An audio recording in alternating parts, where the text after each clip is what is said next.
Alguém me chamou? Bom dia, bom dia. Não tenho dúvida que é um prazer estar de volta, apesar de, assim, acredito que para vocês também as férias sejam um momento mágico da nossa vida. Eu sempre agradeço ter escolhido por amor a minha profissão e vejo que foi uma decisão acertada nos períodos de férias. Exceto, eu só perco a minha irmã. Minha irmã tem mais férias que eu ao longo do ano. Agora, fora juiz federal, eu acho que em qualquer outra profissão o cara vai ter boas férias como professor, né? Uns 2 meses no final do ano. E no meu caso, consegui 10 dias. 10 dias eu consegui sem fazer nada, cara. Não fiz nada, não peguei uma prova para corrigir, eu não, nem os vídeos, abandonei os vídeos. Apliquei, me perdoe, pai, me perdoa, pai. Mas eu apliquei o foda-se. Apliquei o foda-se, não fiz nada. E aí volto com as baterias recarregadas. Porque tu sabe, cara, mesmo nesse momento mágico da minha vida, que eu tô lá com meu filho em Mituba, num terreno de 2 hectares com uma lagoa, na beira, com cavalos, jet ski, lancha, stand-up paddle, sabe? Aparelhos de som, piscina, aquela... Realmente eu me sinto rico nessa época. Eu me sinto rico. Aí eu acordo, boto a lenha no fogão, a lenha, faz o café no fogão, a lenha, é uma coisa muito chique. Só que depois de alguns dias fazendo isso, né, meu filho jogando em Skyrim, 12 horas de Skyrim por dia. E aí chega uma hora que o cara não aguenta mais. Não aguenta, mano, vou lá, botar leixa hoje não, dá trabalho pra lavar depois. Não, vamos andar de stand pedra que é mais prático, né? Ali fica mais fácil limpar depois. E chega aí, não, vamos soldar. Eu gosto de brincadeiras radicais com meu filho, né? Ensinar ele a soldar com estanho, ele tostou a ponta do dedo. Torrou o dedo. Aí, papai, tô com dor no dedo. Aí enchendo o saco. Ah, então tá, vou lá cortar a lenha. Ah, não, lenha eu quero cortar também. Machado, né? Tô em estoque, ele quer cortar a lenha. Eu sempre me diverti pra caramba. Me lembrei de vocês em alguns momentos, óbvio. E... né, é porque ele vai me perguntando as coisas, eu sou obrigado a explicar, né? E o cara tenta explicar um pouco cientificamente às vezes, e obviamente a gente lembra de vocês. E uma coisa importante a gente lembrar. Eu começo a me sentir, depois desses 10 dias, me sentir inútil. Então eu já acordo, eu já não estou mais tão feliz como eu estava na chegada. Faz sentido, né? E eu percebo que o cara tem que fazer alguma coisa efetiva para poder se sentir bem. Seja ajudar minha mãe nas lidas da casa, ou ia ajudar meu pai, que ele mora numa casinha um pouquinho mais distante, ou dar comida para os cavalos. Então, claro, me ajudar na lida da casa me dava uma levantada na moral. Mas eu fico pensando, quando o cara fica adulto, se o cara de repente não precisa trabalhar, sei lá, é rico, a família é rica e sabe que se nunca trabalhar na vida vai ter uma vida boa por causa da vida. Eu acho que chega uma hora que esse cara que está permanentemente de férias, ele deprime.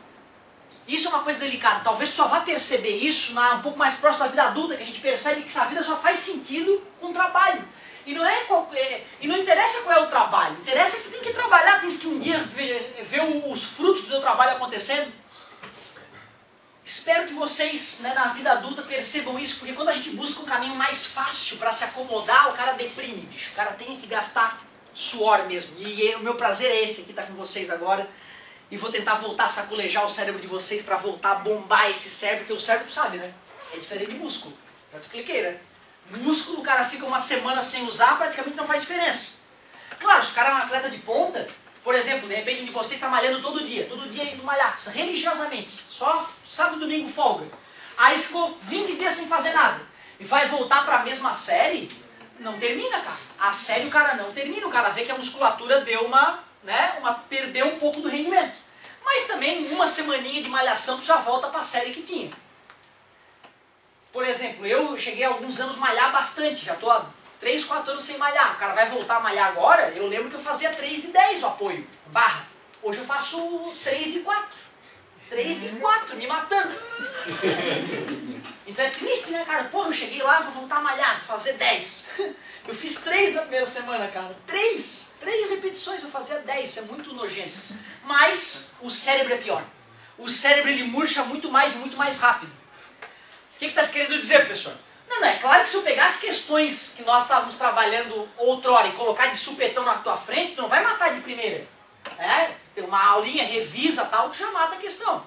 Outra, tu não ficou com o cérebro morto esses 20 dias, né? Tu foi na internet, tu bateu papo com teus amigos, tu conversa com alguém, tu brinca de um jogo qualquer, seja na internet, seja fora dela, e isso gera um exercício cerebral. Mas não exercícios físicos e matemáticos, né? Esse nós vamos ter que resgatar. A vantagem é que 2 ou 3 trabalhadinhas com o cérebro ele já volta em pleno vapor e a gente pode fazer ele além de onde nós estávamos. E eu vou te falar que nós estamos quase encerrando o volume 2 da matemática, né? Acho que talvez na aula de hoje a gente encerre. Vocês lembram que nós estávamos vendo na aula de matemática no final do curso? Prisma, né? Eram figuras geométricas, né? Aliás, no início nós começamos a ver que tem uma certa relação entre face, aresta e vértice, que são os elementos de um prisma, né? Aliás, vamos até organizar o nosso raciocínio. A gente está estudando prismas côncavos ou convexos? Né? Não pode ter parte cavada para dentro, não. São prismas convexos. Vou criar um prisma qualquer aqui.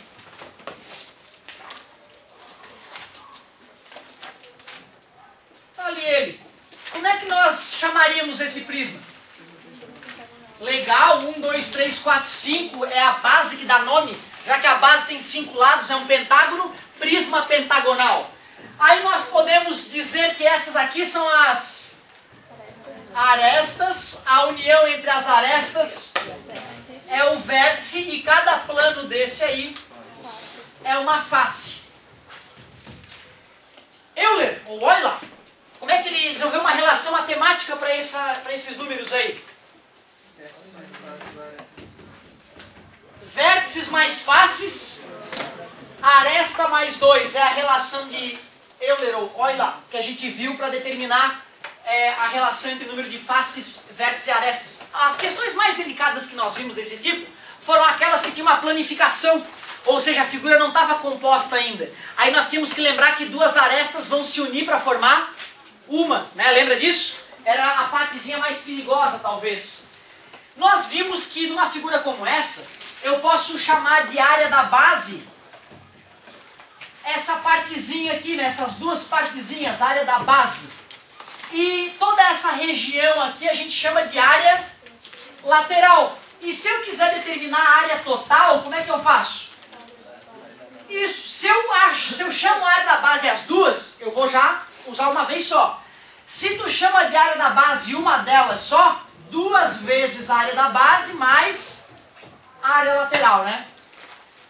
Para lembrar como é que calcula essas áreas, é só lembrar que é multiplicar lado por lado quando os ângulos são 90 graus, né? Certo? Ou via de regra, área de uma figura geométrica, base vezes altura.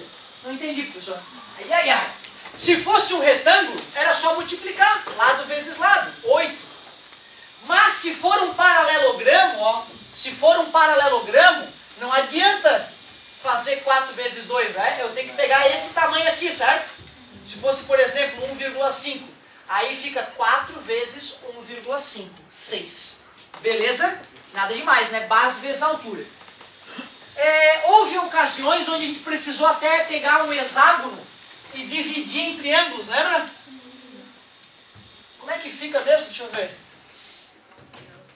Ficam triângulos de que tipo? Como é que eu confirmo que ele é equilátero? Isso, tu pega os 360 graus e divide por 6. Aí tu descobre que ali é 60 graus. Como isto aqui e isto aqui tem o mesmo tamanho, que seria o raio de uma circunferência, concorda comigo? Esses ângulos aqui também tem que ser iguais, alfa e alfa. Lados iguais, ângulos opostos iguais. Somando tem que dar igual a 380, tá certo? E aí tu descobre que os outros ângulos alfa também medem 60 graus. Aí pronto, aí daí tu te vira, né? Calcula a altura se for preciso e vai embora. Legal. Nós, eu acho que terminamos o curso falando sobre como é que calcula o volume desses prismas, né? Eu acho que era por aí que nós estávamos no final do curso. Eu acho que cheguei a comentar, mas não chegamos a exercitar sobre volume. Aliás, a galera que acompanha as correções também dá uma verificada aí se não ficou nenhum exercício para corrigir. Acho que ficaram os exercícios para corrigir, não ficaram? Né? Então eu vou até usar a título de revisão esses exercícios, mas só para finalizar. Imaginem vocês que eu tenho um cilindro. Esse cilindro tem um raio da base de 3 metros e uma altura de 10 metros. Aliás, cilindro nós não chegamos a falar, né? Uma ótima maneira de a gente lembrar. É só achar a área da base e multiplicar. Legal? Primeiro, qual seria a área da base desse cilindro? Parabéns, é um círculo, não é? Πr ao quadrado, a área da base, π vezes, o raio é 3 ao quadrado é 9, se era metro, 9π metros quadrados. Área lateral, essa é nova, hein? Isso aqui já é novo, galera. Ó. Área lateral, como é que eu vou calcular a parte de volta desse cilindro? Parabéns! Imaginem vocês que eu pego isso e corto. Se eu cortar essa cartolina e desenrolar ela, esse tamanho aqui não é a circunferência desse círculo? Ou seja, ele mede 2πr, onde R é o raio da circunferência de baixo, da base, né? É o raio da base. E essa altura aqui, ó, é a própria altura do cilindro, né? Que nesse caso era 10, né? Mas vou chamar de H. Ou seja, a área lateral de um cilindro sempre será 2πrH. Agora tu vê, é importante que tu entenda de onde é que vem essa fórmula, porque não é uma fórmula que é fornecida no vestibular. Sem dúvida, quando o colega percebeu qual era a fórmula, é que ele teve essa capacidade de pegar o cilindro, cortar ele e esticar o cilindro. Ou seja, ele percebeu que esse comprimento que está enrolado, quando esticado, seria o 2πr da circunferência. Legal.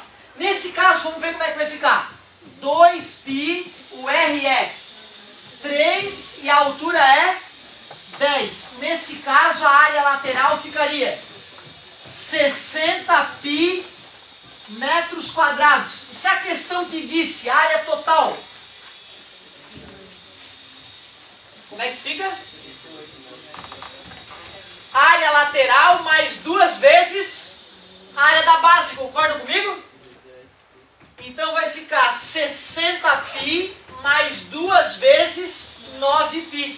A área total ficaria 60π mais 18π. A área total 78π metros quadrados. Então, embora a gente não tivesse falado de cilindro, já fica como uma dica aí, logo eu vou pedir para vocês arriscarem um exercício para passar o tempo mais rápido, e eu vou pedir para que vocês trabalhem essa ideia. A área da base é fácil, é uma circunferência, e é o quadrado. A área lateral é só imaginar o prisma sendo cortado e aberto, a planificação, onde este tamanho é a circunferência da área do círculo que forma a base, 2πr. A altura continua sendo a altura. Na hora de calcular a área total, não se esqueçam que são 2 bases. Para finalizar, volume. Já que nós vimos no final do curso, antes das férias, que o volume do prisma, dos sólidos geométricos, é a área da base vezes a altura, vai ficar fácil. Já que a área da base é πr ao quadrado vezes h. Π vezes 3 ao quadrado vezes 10. 3 vezes 3, 9. 90π cúbico, né? Porque é volume, né? É isso aí. Então, aproveitamos aí para trazer um exemplo um pouquinho diferente do que nós estávamos trabalhando. O que faltou corrigir? Vamos ver. Página 54. Beleza. Era toda ela? Muito bem.